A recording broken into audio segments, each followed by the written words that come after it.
గూడూరులో ఘనంగా స్వర్ణాంధ్ర స్వచ్ఛాంధ్ర కార్యక్రమం ఈ వ్యర్థాలపై అవగాహన కార్యక్రమం నిర్వహించారు.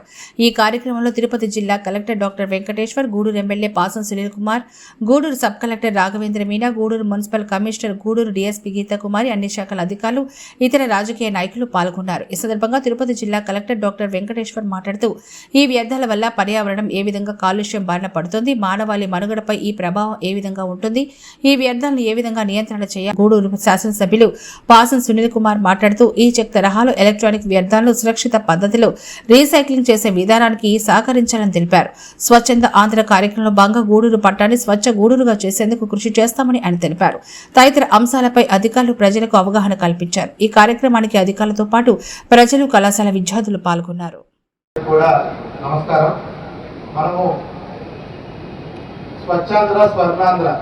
ఈ కార్యక్రమాన్ని చాలా పెద్ద ఎత్తున ఈ సంవత్సరం జనవరి నెల నుంచి గౌరవ ముఖ్యమంత్రి గారు మన రాష్ట్రంలో ప్రారంభించడం జరిగింది.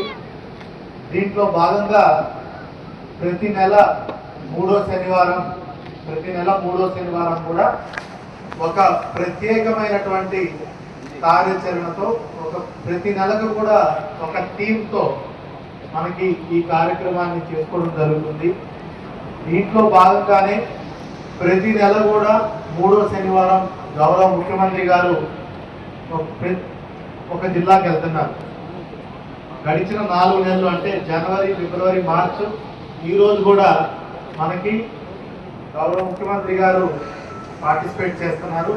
అంటే ఈ యొక్క స్వచ్ఛాంధ్ర స్వర్ణాంధ్ర కార్యక్రమానికి ఎంత ప్రత్యేకతను, ఒక ఇంపార్టెన్స్ను గౌరవ ముఖ్యమంత్రి గారు ఇస్తున్నారో మీరు అందరూ కూడా అర్థం చేసుకోవాలి.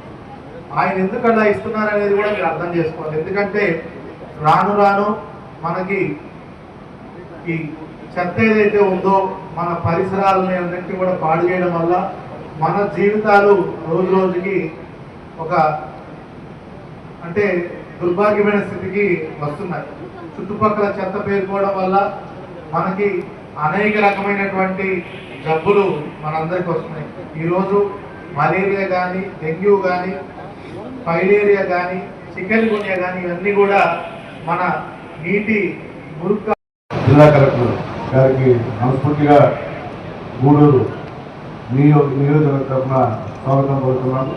అలాగే ఈనాటి ఈ యొక్క సమావేశానికి అధ్యక్షుడైనటువంటి మా పురపాలక సంఘ కమిషనర్ వెంకటేశ్వర గారికి, అలాగే ఈనాటి ఈ కార్యక్రమాన్ని ఏర్పాట్లన్నీ దగ్గర నుండి చేసినటువంటి మా సబ్ కలెక్టర్ మీనా గారికి, అలాగే మా డిఎస్పీ గారికి, అలాగే మా ఎంఆర్ఓ గారికి, అలాగే వేదికమైనటువంటి నాయకులకి, అలాగే ఇక్కడ వచ్చినటువంటి మా పొదుపు లక్ష్మి మహిళలకు, అలాగే సచివాలయ సిబ్బందికి, అలాగే అందరికీ పేరు పేరున ధన్యవాదాలు తెలియజేస్తున్నా.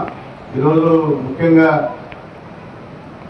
స్వర్ణాంధ్ర స్వచ్ఛాంధ్ర ఎందువల్లంటే గత 5 సంవత్సరాల్లో మీరు చూస్తుంటారు. కానీ చంద్రబాబు నాయుడు గారు ముఖ్యమంత్రి అయిన తర్వాత ఖచ్చితంగా ఈ స్వర్ణాంధ్ర స్వచ్ఛాంధ్ర అనేటువంటి పథకాలు గతంలో కూడా క్లీన్ అండ్ గ్రీన్, అది కూడా మీకు అందరూ కూడా గుర్తుంటుంది. గతంలో నేను 90లో మున్సిపల్ చైర్మన్గా ఉన్నప్పుడు కూడా ఈ యొక్క శానిటేషన్ కోసం అనేక మంచి కార్యక్రమాలు ఆ రోజు మా నాయకుడు చేపట్టాడు. ఈరోజు ముఖ్యమంత్రి గారు ప్రజల ఆరోగ్యం అంతా బాగుంటేనే మనం బాగుంటామన్నటువంటి ఉద్దేశంతో ఈ స్వర్ణాంధ్ర స్వచ్ఛాంధ్ర అనే కార్యక్రమాన్ని ఇంప్లిమెంట్ చేస్తూ యావత్ రాష్ట్రం అంతా కూడా ఈరోజు అందరూ కూడా ఇలాంటి అవగాహన మీటింగ్లు పెట్టి అసలు ఏం చేయాలి, మనం ఏం చేయాలా, అలాగే ప్రజలు ఏం చేయాలనేటువంటి విషయాన్ని మీకు అందరూ కూడా స్పష్టంగా తెలియజేస్తున్నారు. నేను చెప్పేది ఒకటే, ఈరోజు స్వర్ణాంధ్ర స్వచ్ఛాంధ్ర భాగంగా ప్రతి ఒక్కరూ ముందు మీ ఇల్లు శుభ్రం చేసుకోండి, తర్వాత మీ ఇంటి ముందు ఉన్నటువంటి ఆ యొక్క స్థలాన్ని శుభ్రం చేసుకోండి, అధికారులు మీ ఆఫీసుని శుభ్రం చేసుకోండి, మీ ఫైళ్ళు శుభ్రం చేసుకోండి, అలాగే వ్యాపారస్తులు వెంకటి ముందు చెత్తని అంతా చేసి ఒకచోట చేర్చి మీరు మున్సిపాలిటీ సంబంధించినటువంటి దాంట్లో వేయమని చెప్పి రిక్వెస్ట్ చేస్తున్నాం. ముందు మేమేమి చెప్పినా చేయాల్సింది మీరు. ఏదంటే మీకోసమే, ఇది గవర్నమెంట్ కోసమో చంద్రబాబు గారి కోసమో మా కోసమో కాదు, మీకోసమే బాబు గారు స్వర్ణాంధ్ర స్వచ్ఛాంధ్ర కార్యక్రమం పెట్టి మీరందరూ ఆరోగ్యంగా ఉండాలనే ఉద్దేశంతో ఈరోజు పెట్టాడు. అలాగే ఎలక్ట్రానిక్ పరికరాలు ఏదైనా చెడిపోయి ఉంటే అవన్నీ కూడా సేకరించాల్సిన బాధ్యత మనందరి మీద ఉందని చెప్పి తెలియజేస్తున్నాం. అలాగే విలేజ్లో కానీ టౌన్లో కానీ పొదుపు మహిళలు కూడా ఈ బాధ్యత తీసుకోవాల్సిన అవసరం అని చెప్పి అందరికీ తెలియజేస్తున్నాం. ఎందువల్లంటే ప్రతి ఒక్కరి పైన ఒక బాధ్యతని పెట్టాడు మన ముఖ్యమంత్రి గారు. ఆ బాధ్యతని నెరవేరిస్తే ఖచ్చితంగా భవిష్యత్తులో ఎక్కడ